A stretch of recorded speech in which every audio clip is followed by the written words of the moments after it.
Welcome, everybody. I'd love to introduce Guorong Wu from UNC Chapel Hill, who's been looking at, well, the computational underpinnings of neural processing. Welcome, Guorong. Right, thank you. Thanks for having me here. I'm a computer scientist. I'm interested in understand how the brain works. So today I'm going to talk about, the research question is right to sit, in the intersection between the brain and machine intelligence. So the question we want to ask is there a single and a shared algorithm underlying what we call the machine intelligence? So let's start with the evolution. So our human brain does not get like redesigned like from scratch every time. It actually grows like we see that the new parts coming out from the older parts, and the ancient part usually handle the preliminary survival behavior like breathing, sleeping, heart beating. And the new part, especially the neural cortex, that is the generate the complex human behaviors and associated with human intelligence. So if you look at the evolution of the creators in the world, start from the jellyfish, there's actually no brain, basically just the neurons, spread all over the body. And until we see some like earthworm, they still develop some like a centralized nerve system, and we see something looks like a brain, but it's just a nerve system. And until we see that the fish and the bird, we start to see that there's a forebrain. And if you look at compare the human brain with the animal brain, we have a large, our brain has a large portion of the neural cortex that is associated with brain intelligence. So the takeaway here is our brain is kind of like, we developing a new brain on top of the older parts. And this is our current brain looks like. If we do the initial, the tissue staining, we found this remarkable patterns, which is done by the Cajon in 1899. So this is called cortical column. So what we see here is the neuron is like they looks very similar, those neuron cortex, neuron columns. No matter which spot you do the tissue sampling, they looks very similar. Basically, they have 6 layers. And what we see here is most of the connection is vertical, kind of like between the layers. We don't see a lot of connections between neurons within the cell layer. Okay. And if you look at the human brain, the cortex, the foldings, those gyrus, they are very similar. So this is what we have, the insights from the neuroscience and from the biology. So if we do the tissue sampling in our whole brain, so how many cortical columns we have? So roughly everybody usually have, just around like 150 cortical columns. And each cortical columns looks very similar. They have 6 layers. And we see the neuron types, specific neuron types in each layer. And all the animals, we human, we have 150,000 cortical columns. The mouse brain, they also have the cortical column. Each cortical column is associated with the whisker. So basically, they use the whisker to to get the information from the environment.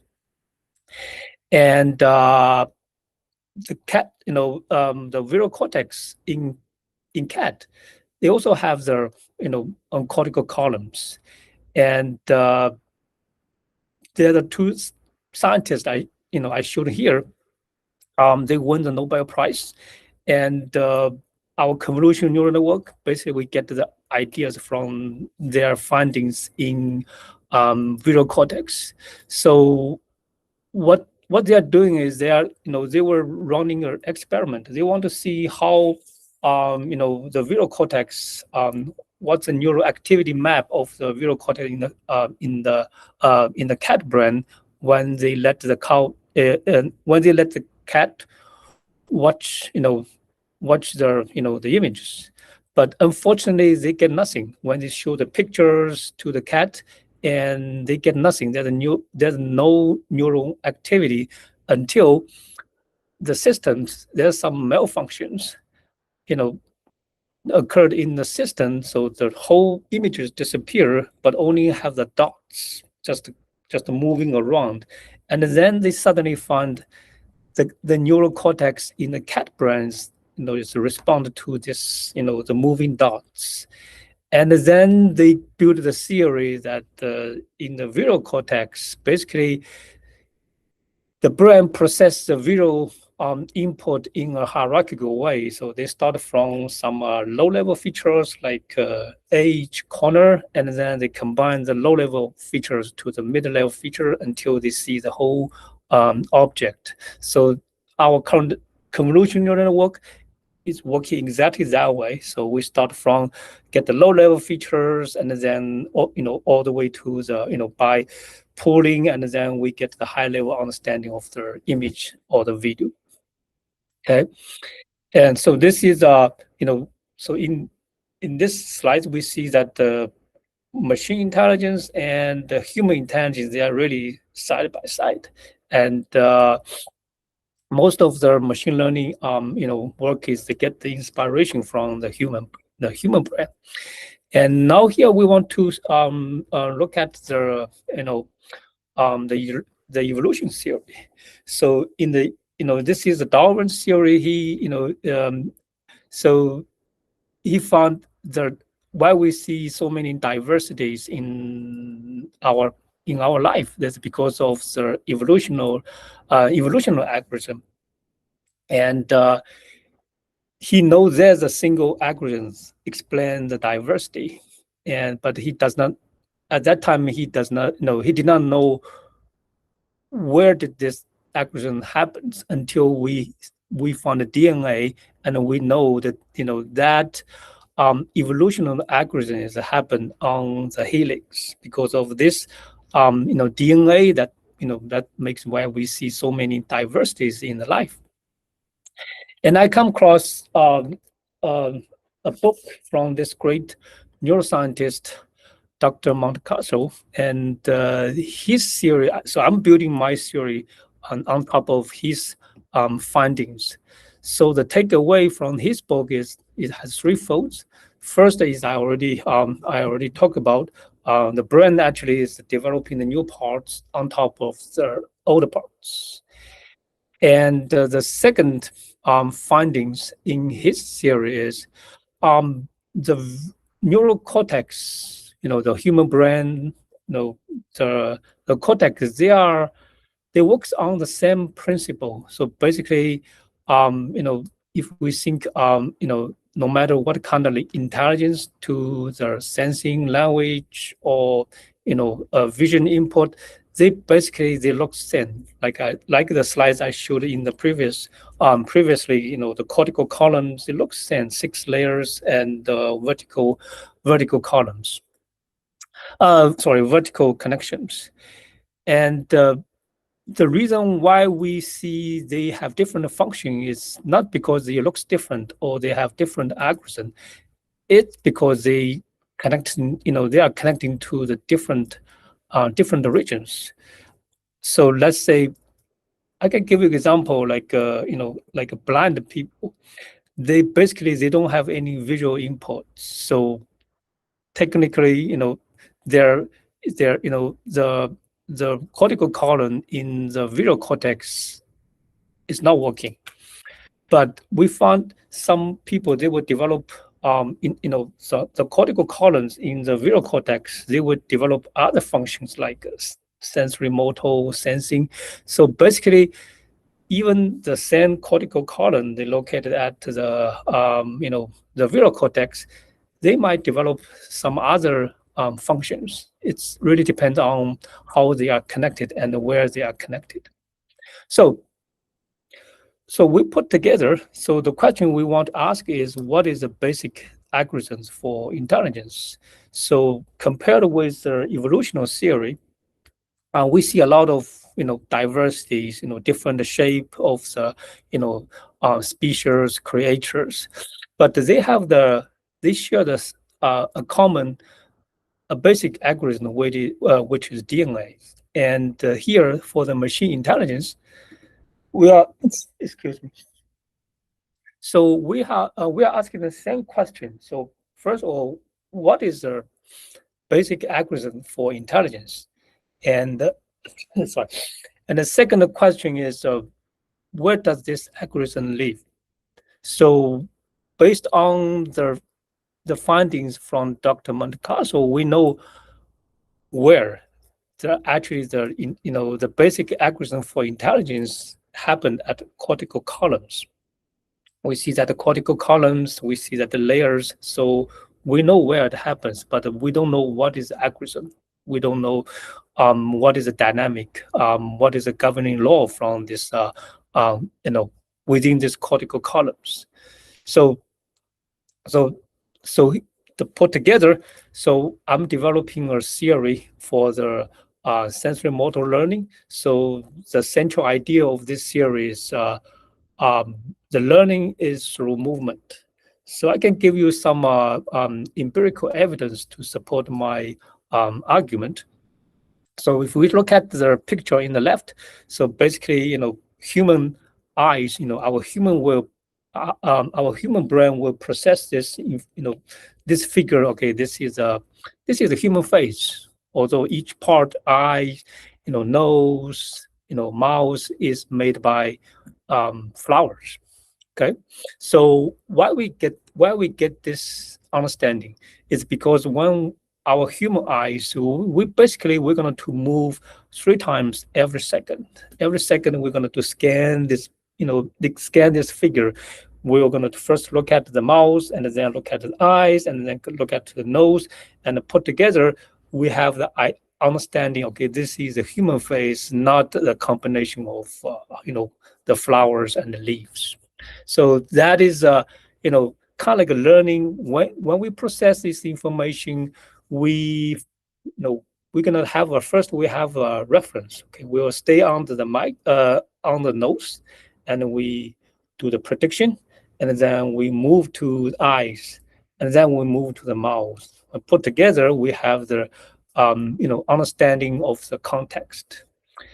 Another example of learning through the movement is it's a typical application in computer vision is called structure from motion. So because our camera model, we only have the 2D observation from the 3D universe, and it's impossible to generate the 3D scene from the 2D images. But what we can do is we can move the cameras all the way and combine the information, and then we can have the complete information about the 3D scene. So it's the same ideas. We have to move, and at each location we're going to do the prediction, and then we're connecting the dots of all the connections during the movement, and then we can get the complete, a good understanding of the environment. And the last example is, I get this from the psychology textbook. So basically, it's about the sensorimotor. When human, if we want to, let's say you are in the dark room, you can see nothing, right? And there's a cup, there's a mug. You want to feel what is this object. So we're going to start from it's a handle, and then we go move down, and then we go around. Every time we have to move your finger, and eventually you're going to figure out, oh, this is a mark. Okay, so this is our 3 empirical evidence that the learning, the intelligence is kind of like a learning through the movement. You have to move every time. You have the reference frame, and then we move. Okay. So let's moving on to the biologic field. So this is a couple of some biological evidence I found from the neuroscience journals. So most of the evidence are from this book, from Dr. Jeff Hawkins, his book, A Thousandth Brain. So if we look at a single neuron, we know the neuron, we have the dendrite, we have the axon. So basically the neuron will be fired, and then we pass on the electricity through the axon will pass, then we give it to the pass on to the next neuron, and this is called a neuron synapse. And there's a lot of spiking patterns happen, in the neuron. 90% of the spikings are we call the dendrite spike. So basically, those spiking is not in the center of the neuron. So basically, so that means they will not generate, synapse. So they're too far to the center, right? But there are 90% of the spike, they are dendrite spike. What they're doing is basically they are doing like kind of like doing the prediction. Basically say, hey, you got to be ready for the next spike. Okay, so basically this is kind of like when we do the running, we have to say 1, 2, 3, ready, go. So basically this is kind of like a set the stage for our synapse. Okay, and there's a 10% of the spiking that happen at the center of the neuron, and that will going to pass on to the axon that will generate the synapse. We call this is a neuron spike. So basically, neuron spike will generate a movement. So basically, we pass on that the firing pattern, firings from one neuron to another neuron. Okay, so here's a kind of like a picture. So we might have two predictions. There might be a two human face. Okay, if you focus on the white part, but if you focus on the dark region, so basically this is a vase. Okay, but every time your brain will only give you one prediction, either two human face or one, the vase. You will not know, the brain will not give you two predictions at the same time. So this is exactly like the dendrite spike. So basically they just set the stage to fire the neuron. So if you are focused on the the white part, those neurons are going to fire up and then give you the prediction. Oh, this is two human face. Okay, so this is the evidence from the biology, like showing that learning is actually through the movement.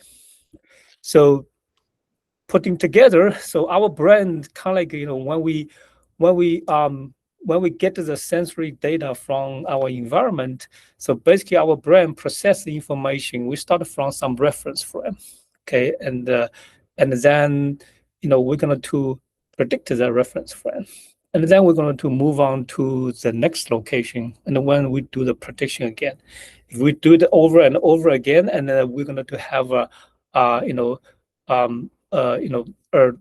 understanding of what is the the environment. So this is very similar to this CV application. Is called SLAM. So if you're from the CV field, this this application. So basically, I give you a map, and but I drop you in the middle of a town, like a new town. You've never been there, and you're going to move around.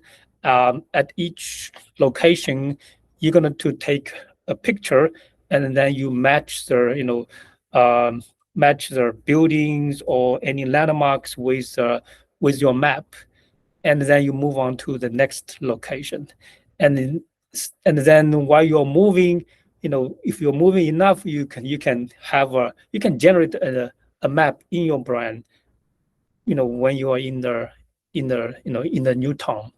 So this is kind of like exactly like how our human brain process the information. We start from reference frame, and then we got to move. Okay, so we took a lot of the brain. So now we're going to shift the gear to the machine intelligence. So this is this is a current machine learning primitive framework that we built, and we try to get some insight from the human brain, and we want to build machine intelligence in that way, and we're hoping that is a real, artificial general intelligence. So let me explain this slides. So on the top, I'm not sure you guys can see my cursor, but on the top left, this is our current AI model. So basically, we have the data, and we build a black box, and we judge the success, whether this model is successful or not, based on the output. We pay very little attention to what's going on in the model. And our work, we want to really understand, we want to kind of like a design that redesign or rewire this black box in the way that we can follow our brain, our real human intelligence. So basically, our brain, in the cortical columns, I say we have 6 layers, but here we simplify. Okay, we only have 2 layers, upper layer and the bottom layer. So we turn this black box into a kind of like a white box. So basically, the network, the machine learning backbone has 2 layers. Top layer do the prediction, and the bottom layer is going to generate the reference. And so there are 2 connections. So one is called top-down modulation. So basically, we pass on the prediction to the bottom layer neurons and let them do the synapse. And the bottom layer will generate the bottom-up movement, connection. So basically, we'll give the movement. We'll tell the system move on to the next reference space, reference frame, and then we do the prediction. So this is kind of like a model architecture compared to our current machine learning backbone. So we have 4 machine learning backbones: multi-layer perceptual, convolutional neural network, recurrent neural network, and transformer.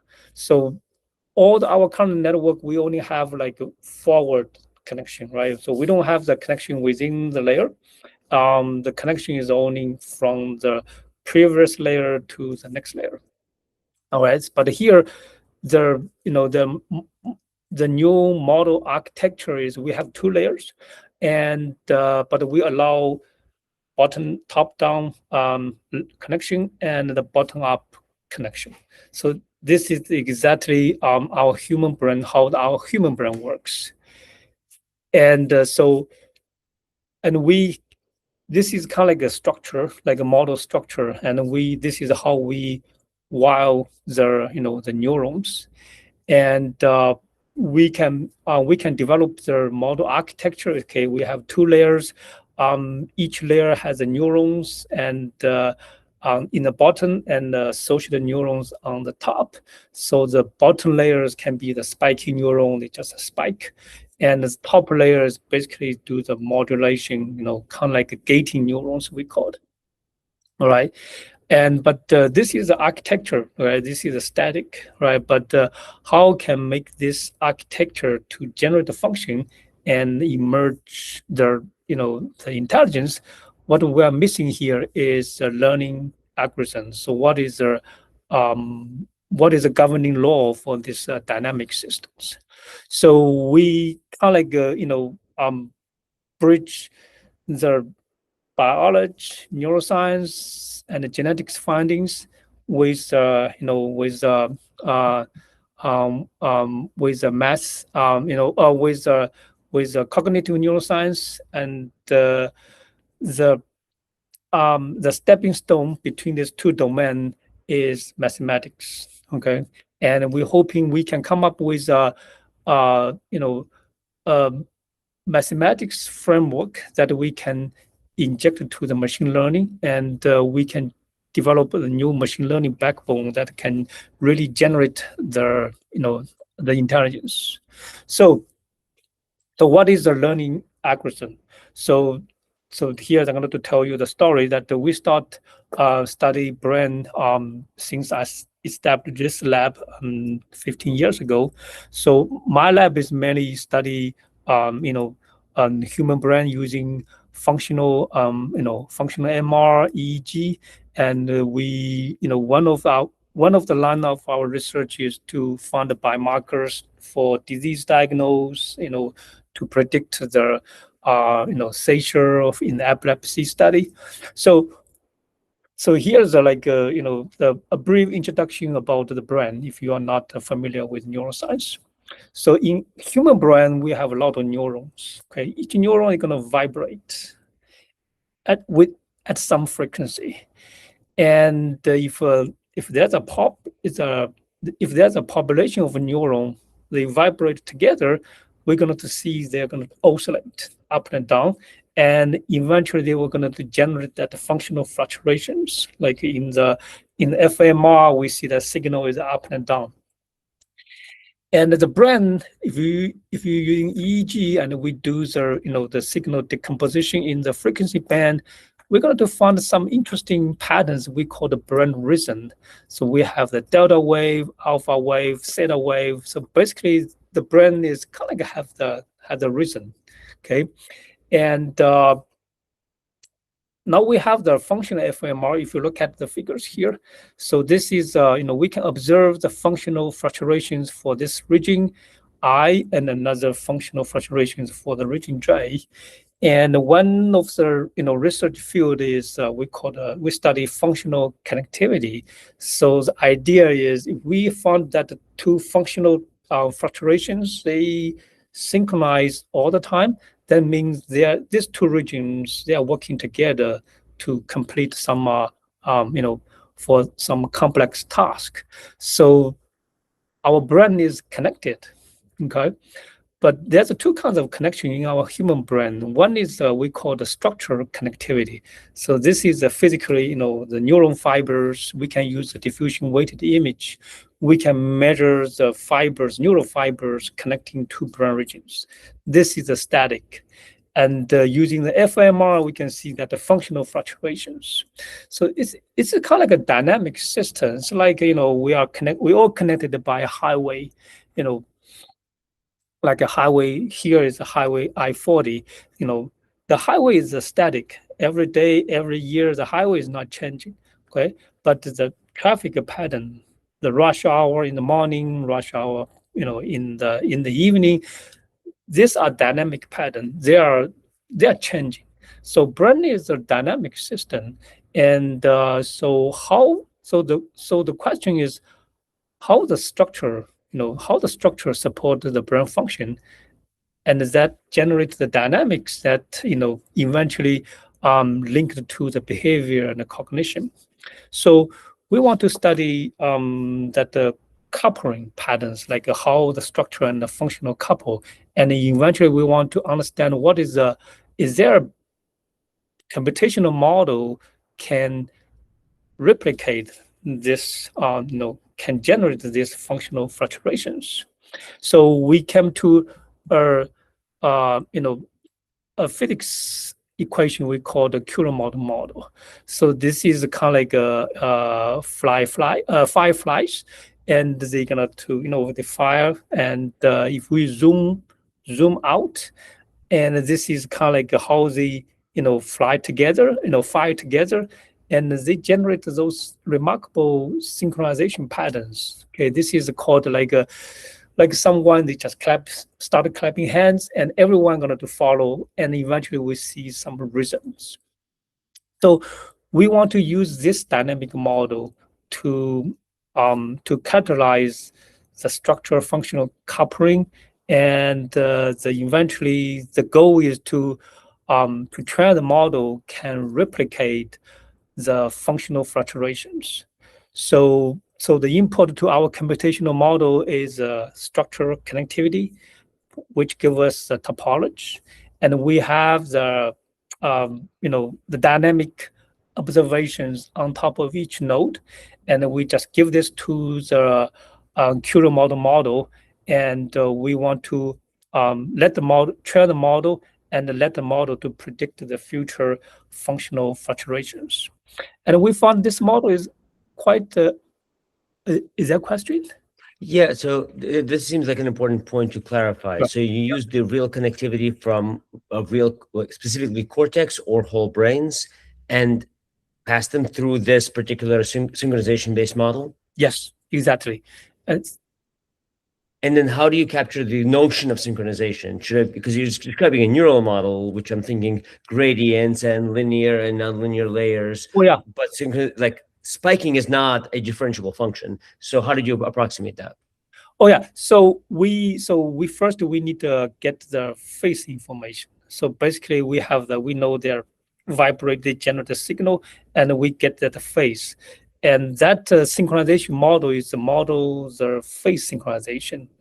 You know, and so we basically we have the I will show you in the next slides. Basically, we have a partial differential equation.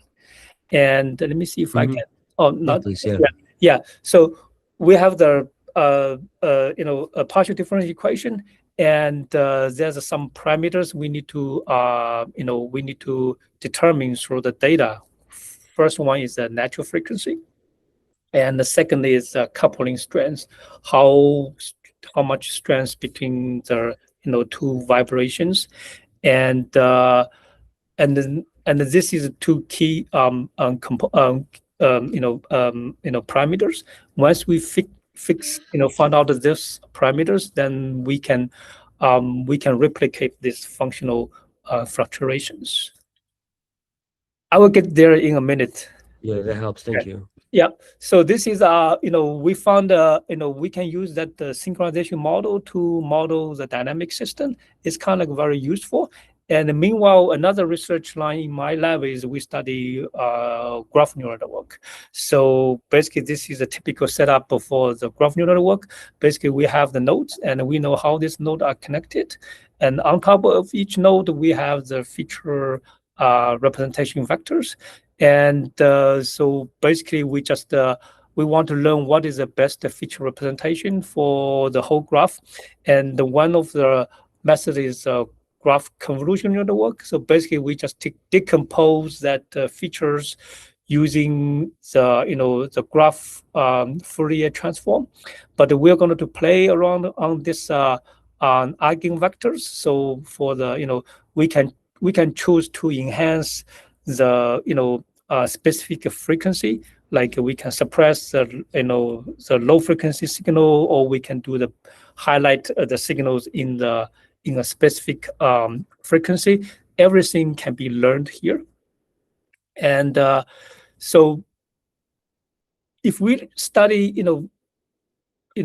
if we think this graph representation learning is in the graph neural network, we learn this feature layer by layer. This is kind of like a discrete domain, but we can formulate it as a continuous domain. So what is this dynamics? Basically, is a graph heat diffusion. So basically, we have the signals on each node, and we're going to let them exchange the information. If the two nodes they are strongly connected, they should have similar feature representations, right? So basically, this can be formulated as a graph heat diffusions, like the equations here.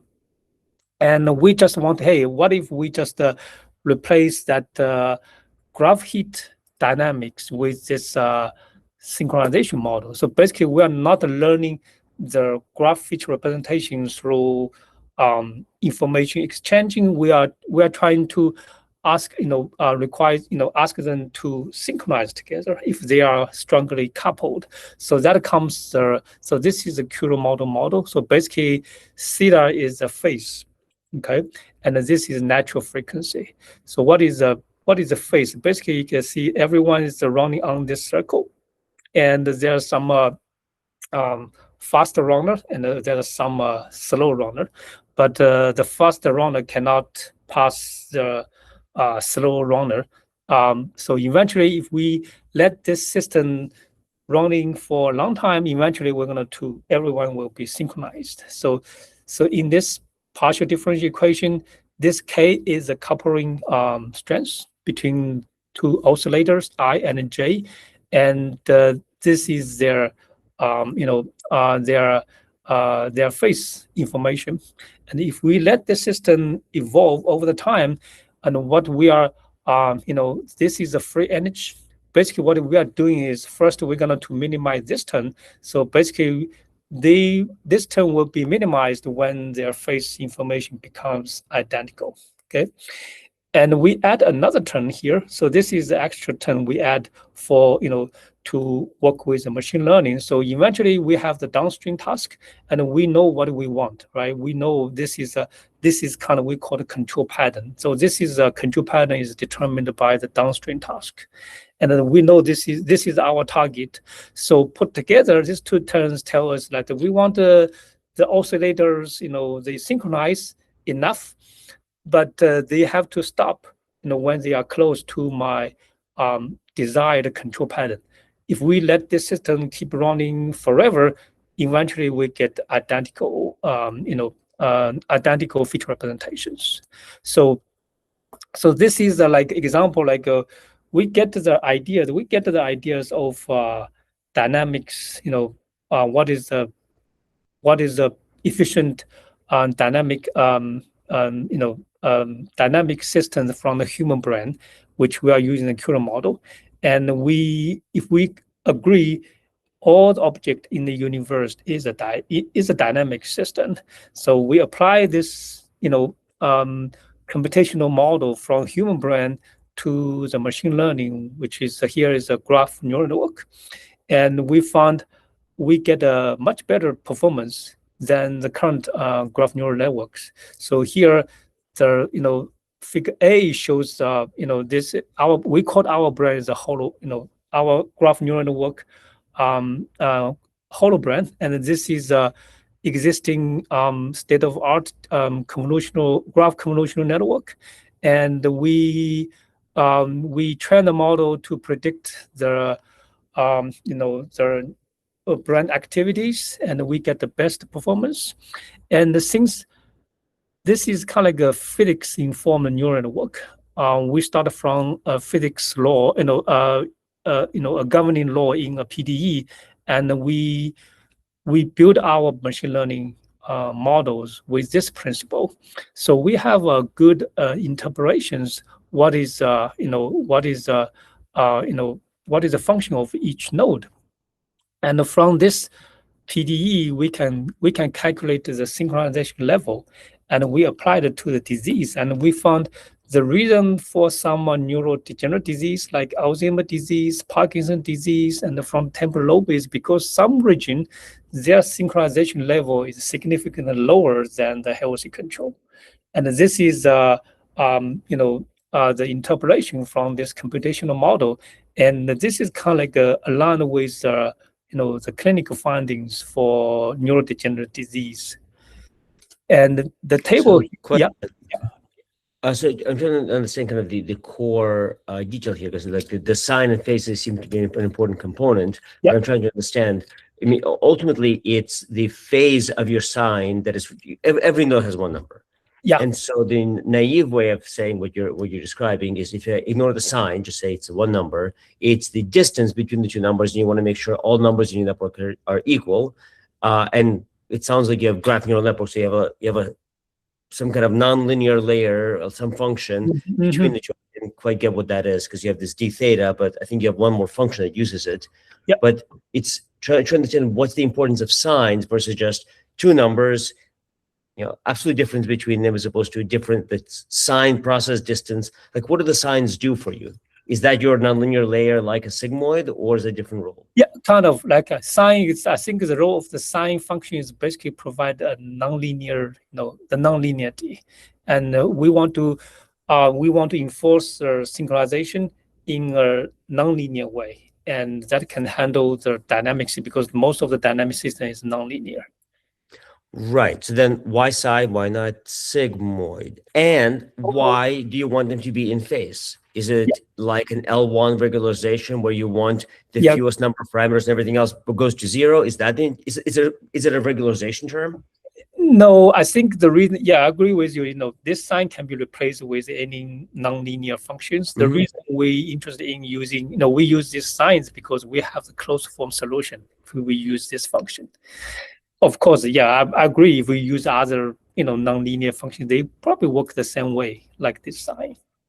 And then, but you'll have this other idea of keeping things in phase. Is that like a regularizer to make sure that as much as possible, large chunks of your network are very similar or the same? Yeah. Yes. Okay. And last one. So you have a bunch of these comparisons to other models, but Yep. it sounds like you're focusing on neural analysis tasks, not generic ML tasks. Is that fair? No, if you look at the A and the B, Mhm. this is about the neuroscience. And if you look at the table, Mhm. those data sets, they are widely used. It's a benchmark in machine learning, and they are not the neuroscience. They are, I think, some are like Texas, Wisconsin. Those are some like the graph data set from sociology study. So it's kind of like Okay. it's kind of like a general to not just brain, but also other like a general graph data set. Cool. So then if I were to replace it, like just start messing around with the architecture and say replace sine with a sigmoid Oh, and this alignment with an L1 loss, mhm. to take those two jobs but do them in a different way, Yeah, yeah, how would that change things? And like I'm trying to align your variant with many other variants of graph neural networks. yeah. We haven't evaluated this yet, Mhm. and yes, if you can show me the solution for this partial differential equation, yes, we can give Ah, it a try. I think the reason is because of computational complexity, and this is a well-studied PDE, dynamics, and they have the toolbox that we can just plug in data. They can solve the PDEs. okay. So that's why you were focusing on science having a neat solution. You didn't Yes, have to exactly. like Yeah, use autograd to have an empirical gradient. You yeah, have a theoretical gradient. It's yeah, easier yeah, and more yeah, efficient. Okay. exactly. Yeah, exactly. Yeah, that's a good question. Yeah. So, and now comes to the sensory motor learning. So we have tried to use a Kueller model as a efficient dynamics to model the dynamical system. But the downside of Kueller model, it's a fully synchronized. That means if you keep running the system, eventually everything will be synchronized. Okay. But we know in our human brain does not work in that way. The brain will not be fully synchronized because we're going to shift the focus second to second, and our thinking is kind of like creative. That is because the synchronization, the dynamic system in our human brain is just partially synchronized. And the two brain regions, they don't synchronize at the same time. There's some time delay. There's usually have some like excited neuron. They start the synapse, and then they pass on the spikings to the next neuron. So basically, there's a time delay, and so from this neuroscience findings, we want to add the time delay in that sensory motor learning. So let's go back to that two-layer architecture. So on the top layer, we let that neuron, the dynamic neuron, follow this Kueller model with the phase lag. Okay, we want to have some phase lag. So the difference here is we introduce this phase lag alpha here. This alpha can be learned from the data. Okay, so the top layer, the dynamic in the top layer, they follow this phase delayed Kueller model, and once we introduce this phase lag, we're going to see that PDEs become much more complicated. That PD will generate the traveling waves depending on the phase lag. And that traveling, we also observed the traveling waves in the human brain if you're using EEG study. So if we are using this fake phase lag Kueller model to generate the traveling waves, and that traveling waves will going to interfere and they're going to generate the brain rhythm.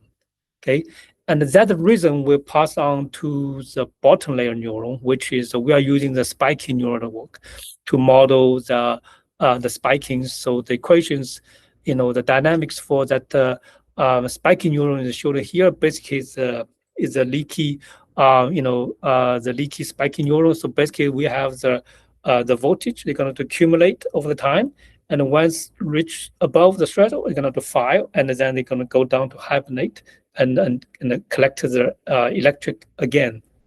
So basically, this is a spiking neural network. So if you look at this diagram, so this is kind of like we call a sensory motor learning machine learning backbone. So basically, they have two layers, and the top layer is is determined by a Kuehne model with time delay, and we can generate the traveling waves from this top layer, and those traveling wave will pass down to the bottom layer. So this is a top-down connection. So that generated the brain region. So brain region, we're going to modulate the neural spike.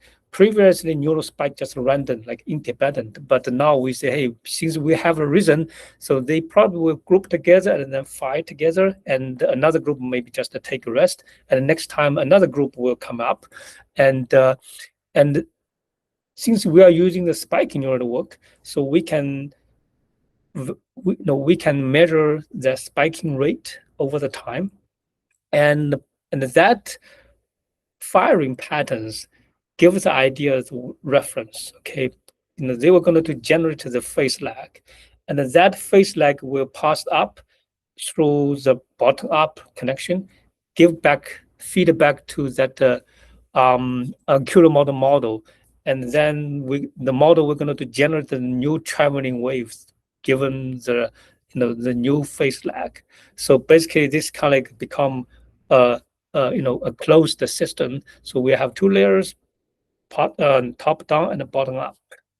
Okay, and I'll probably yeah. So this is experimental result showing what's going on in this in this machine learning backbone.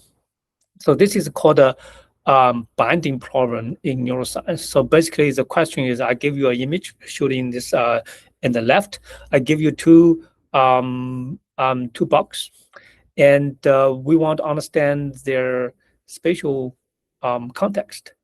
Okay, so since we are training the network has two layers, the so the bottom layer is the spiking neuron. So each pixel here is a spiking neuron, and each spiking neuron is associated with a gating neuron on the top. So the top layer neuron going to synchronize. So first of all, you can see all the pixels within the bright box, they're going to synchronize together because they are from the same box. Okay, they're going to synchronize, and then they pass on generate the reason. The reason is to say, hey, only the neuron, the spiking neurons in the bottom layer, you should fight together. Other neurons just don't fire. That's why we see this green patterns here. And after that, we're going to generate the movement. So the spiking will focus, will move from this bright box to this darker box.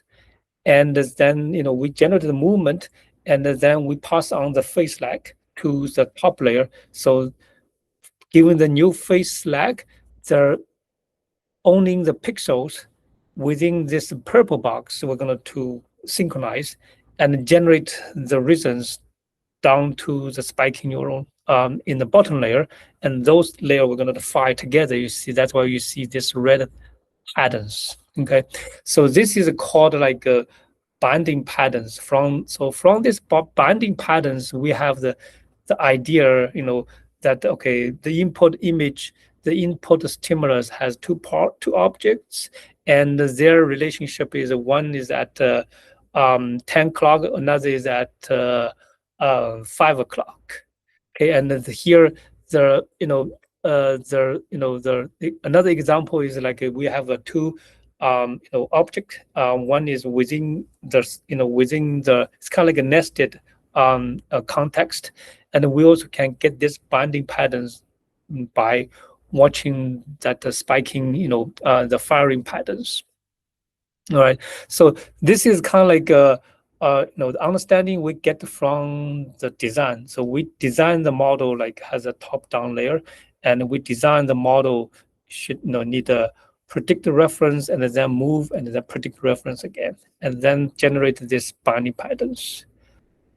And so we question. Sure. This has a lot of the same smell as originally it sounded a lot like a convolutional net where you have lower level features becoming high level features, but you're really emphasizing the time aspect of it. So this actually seems a lot more like an LSTM or any other recurrent network. Yeah. I'm seeing one step, like you're saying phase separation, but I'm hearing time step in an LSTM. Yeah, exactly. Yeah, it's kind of like close to the recurrent neural network, but recurrent neural network there's only one layer. Here, we have a lot of like bottom down, top down, bottom up connections. So that will generate this spiking patterns. This binding patterns. And this example this is just toy example, but it gives us idea like how how this sensory motor learning can understand the context of the input stimulus. So if you train convolution network to recognize this object, you have to have the labels, for the box, for the different object at different spatial location.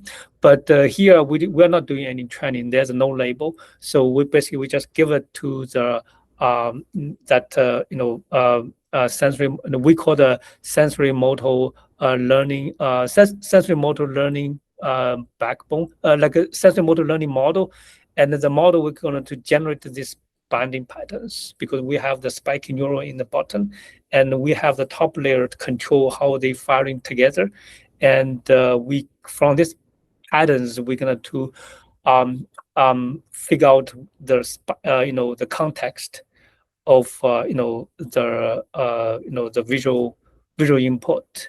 Okay. And this is it. Yeah, so this is just a toy example.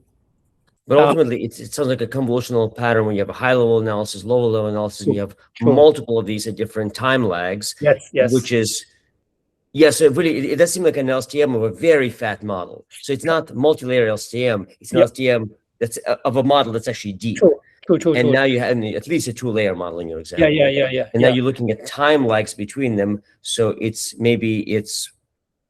right, a model that takes a time series, maybe not even an LSTM, like a recent history or a historical attention, and now can make even higher patterns from that. True.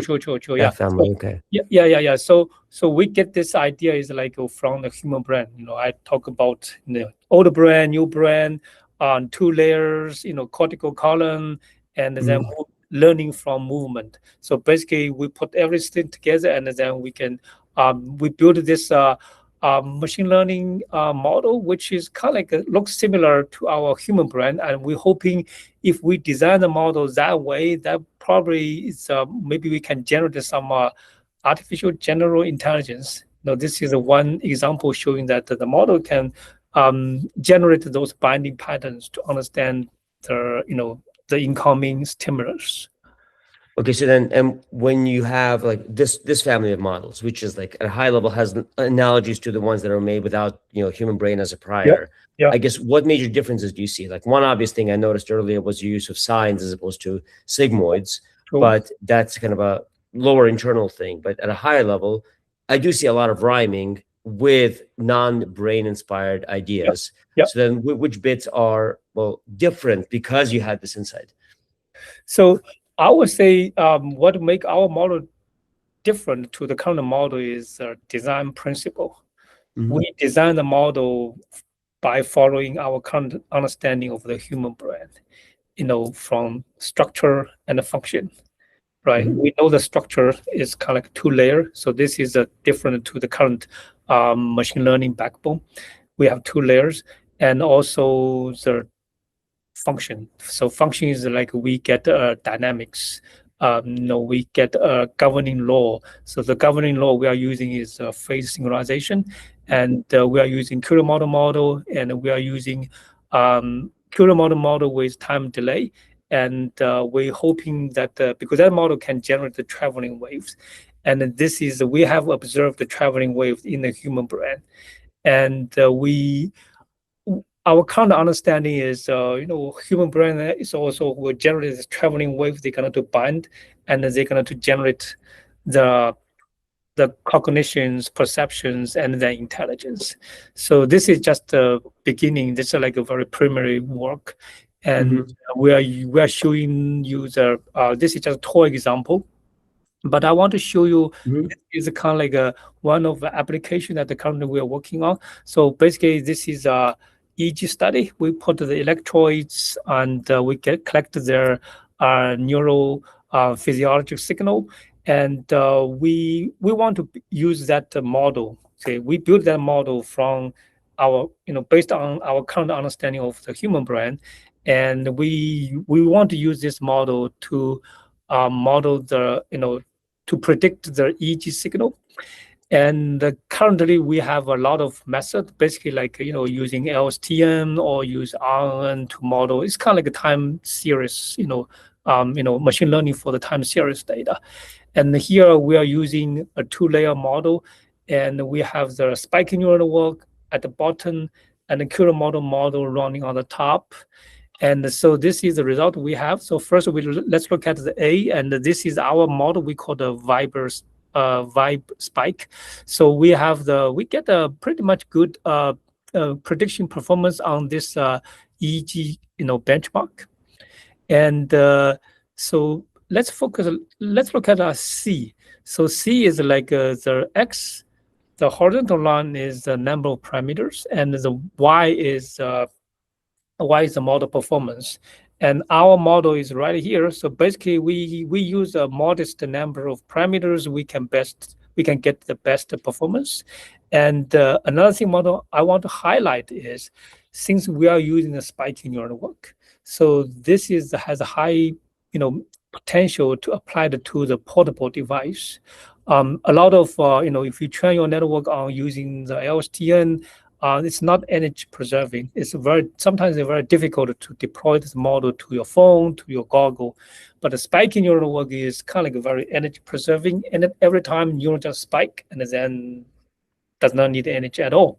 So our model is kind of like very energy preserving, and the model parameter is kind of like a small number, kind of like relatively smaller to the current state of art of matter, and then we can get a very good performance.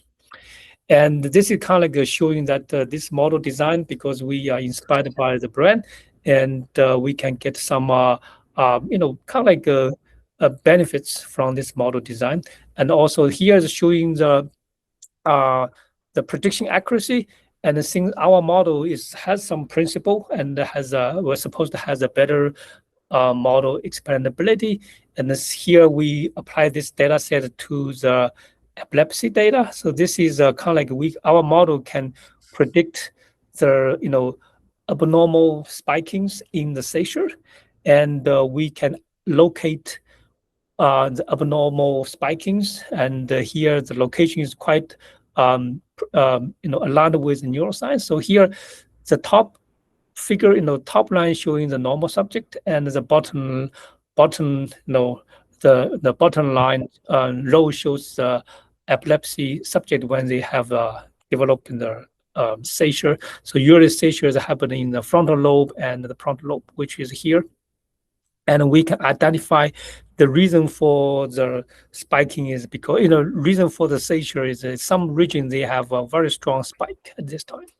Okay, so this model is kind of like has a potential, and we can get a better prediction and also better model explainability. But the overarching goal in my lab is we really want to understand what is machine intelligence. And we connected this to the human intelligence. And I think the takeaway is remember that the evolution theory. So we see a lot of diversities. Many species, they have different shape, different different appearance, but they have the same. They share the same generic evolution algorithm. And here we want to argue that intelligence, no matter it's a human intelligence or the machine intelligence, they might share a common, basic algorithm which happened in the cortical column. So once you have two layers, if we have the way to figure out what is the top-down and what is the bottom-up connection, and in my opinion, most of the the machine, the intelligence or the cognition or the knowledge, is happened in that top down and bottom up connection. And if we can use the data we have, use a machine learning technique to capture those patterns, that probably is a way that we can develop brain inspired machine learning models. So so so yeah, so I think that's all for my today's talk. Yes, this is just so, but I want to stay here because this is already, so this is like the model that we are developing. And if you look at here, is basically two layer, and the top layer has a governing equation, and the bottom layer is by the spiking neural network. Okay, so I think I will stop here and see if there's any comments, questions. Yes. So, the one question. So, I mean, you answered the questions about your model structure very well. One thing I'm curious about is if you were to reverse this, the structure of your model giving insights to analysis of human brain. So, I mean, there's plenty of work on trying to model the whole brain, which is extremely detailed, hard to interpret. This is a much simpler approximation of the human brain that captures a lot of the dynamics, and it does do learning, which is something that is like one of the critical outcomes. So to what extent can an architecture, like a simplified architecture like this, start modeling human reasoning as opposed to more artificial reasoning? Yeah. So can you use this to model the brain or the way the brain reasons? We're working on. So currently, you see, so currently we have this model, and we built this series. So in the beginning of the presentation, I talk a lot about the brain. So basically, we want to have something principle from the neuroscience, from the biology, from cognitive neuroscience, to show that what we are doing here is the right way. And looks like we get some evidence, and now we have this model, and I really hope this one can reach the level that the human reasoning. And so currently our research application is focused on CV and like time series data analysis. So our current goal is can we have the similar or better performance than the current state of method, but meanwhile we get more explainabilities. And once we fully understand, so to be honest with you, we still don't fully understand this nonlinearities, the behaviors from this equations. And we know how to solve this, but we don't know, because I'm just a computer scientist. We really hoping that if you are the expert in this dynamic systems, and the dynamic behaviors like mass theories from this equation, I'm happy to talk and really try to link those traveling waves come out from this computational model, how to link these patterns to the real data from the wet lab. So we have the calcium imaging, a lot of imaging modalities. We really can measure the neural activity signals in the brain, and this is something come out from the machine, and that is something we observe, and how to link. That is allow us to understand machine intelligence, and after that we probably will apply it to what is whether we can really achieve human reasoning. Got it. Well, yeah, thank you very much. This was fascinating. Thank you. Okay. Thank you for taking time. Have a good day. Thank you. Bye-bye.